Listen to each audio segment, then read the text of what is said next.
Sabe, uma das maiores questões no Brasil sempre foi: para onde vai o dinheiro da saúde? A gente ouve falar de bilhões de reais, mas como garantir que esse dinheiro chegue de fato lá na ponta, no postinho, no hospital? Hoje, a gente vai mergulhar a fundo na história da lei que tentou colocar ordem nessa casa. É uma história sobre regras, sobre um certo caos e sobre a busca por mais responsabilidade. E o ponto de partida é essa pergunta, que vale ouro.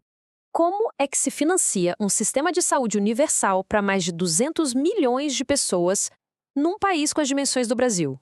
Pois é, por muito, muito tempo, a falta de uma resposta clara para isso significou uma coisa: incerteza. E com incerteza vem má gestão e, no final das contas, um serviço que não chega como deveria para a população. Imagina só. Por anos, o nosso Sistema Único de Saúde, o SUS, funcionava com um baita quebra-cabeça no centro de tudo. Faltava a peça principal, regras claras, um manual de instruções dizendo como os municípios, os estados e o governo federal deveriam aplicar o dinheiro da saúde.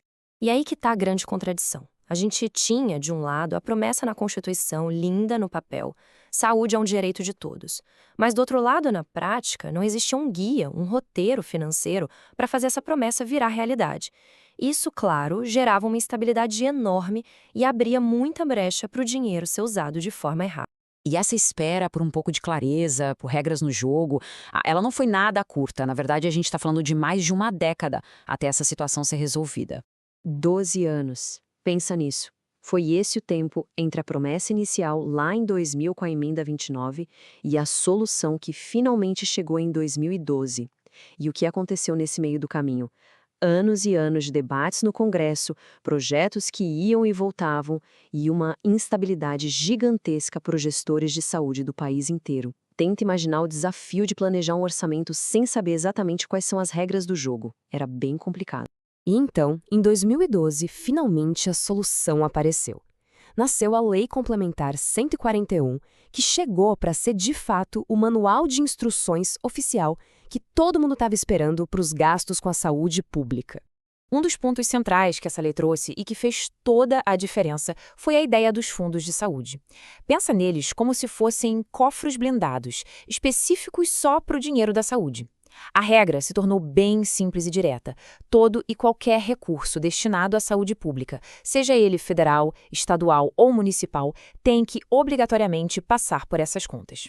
Isso foi um passo gigante para impedir que o dinheiro se perdesse pelo caminho. Então, o grande lance da lei era esse: acabar com a famosa zona cinzenta. O objetivo era muito claro e poderoso. Vamos definir de uma vez por todas o que pode ser considerado um gasto com saúde e, tão importante quanto, o que não pode ser pago com esse dinheiro. E essa clareza que a lei trouxe foi, assim, fundamental. De repente, estava tudo preto no branco. Vigilância epidemiológica e sanitária. Conta. Investir em hospitais e postos de saúde, com certeza. Agora, saneamento básico de uma cidade inteira, limpeza urbana, asfalto? Não, isso não entra na conta da saúde.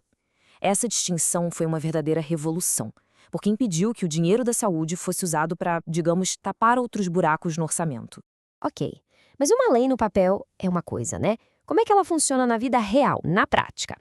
Para entender isso, vamos olhar para um exemplo bem concreto de como ela foi implementada. E o estado do Paraná é um estudo de caso perfeito para isso. Assim que a nova lei entrou em vigor, o estado teve que arregaçar as mangas e reorganizar completamente a gestão do seu fundo de saúde, o FunSaúde, para conseguir cumprir todas as novas regras que vieram de Brasília. E essa citação aqui do relatório da época resume muito bem o espírito da coisa. Não era só sobre cumprir a lei por cumprir. A ideia era usar essa nova regra como uma oportunidade para melhorar a gestão, sabe? Para otimizar processos e encontrar maneiras mais inteligentes de usar o dinheiro público. E essa mudança foi feita de um jeito bem metódico. Primeiro, eles fizeram um verdadeiro raio-x da situação para entender como tudo funcionava. Depois, um trabalho quase de detetive, mapeando centenas de processos. Em seguida, reuniram todo mundo que importava numa oficina para desenhar juntos o futuro. E no final, todo esse esforço virou uma nova lei estadual, colocando o Paraná nos trilhos das novas regras nacionais. Mas, olha, a Lei 14.1 foi muito além de organizar contas e processos. Ela tocou num ponto que talvez seja ainda mais importante: a confiança da população no sistema. O verdadeiro poder dessa lei, no fundo, não está só em definir o que é despesa, está em dar ferramentas para a sociedade fiscalizar. A ideia era, de certa forma, transformar cada pessoa em um fiscal do SUS. E como isso funciona na prática? Bom, a lei criou obrigações bem claras. Os gestores agora têm que criar relatórios padronizados e, o mais importante, apresentar esses relatórios em audiências públicas. Além disso, todas as informações vão para um sistema online, o CIOPS, que pode ser acessado por qualquer pessoa. E, para fechar o ciclo, os conselhos de saúde, que contam com a participação da sociedade, precisam aprovar tudo isso.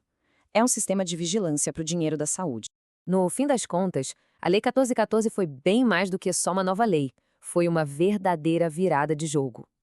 Ela estabeleceu um novo padrão de governança para o SUS, um padrão baseado em regras claras, em responsabilidade e, talvez o mais importante de tudo, em transparência. E isso tudo nos deixa com uma reflexão final, né? Num sistema tão grande e complexo como o da saúde pública, será que a transparência não é mesmo o melhor remédio? A possibilidade de todo mundo poder ver para onde cada centavo está indo pode ser, quem sabe, o ingrediente mais poderoso para a cura do próprio sistema. Fica aí a pergunta para a gente pensar.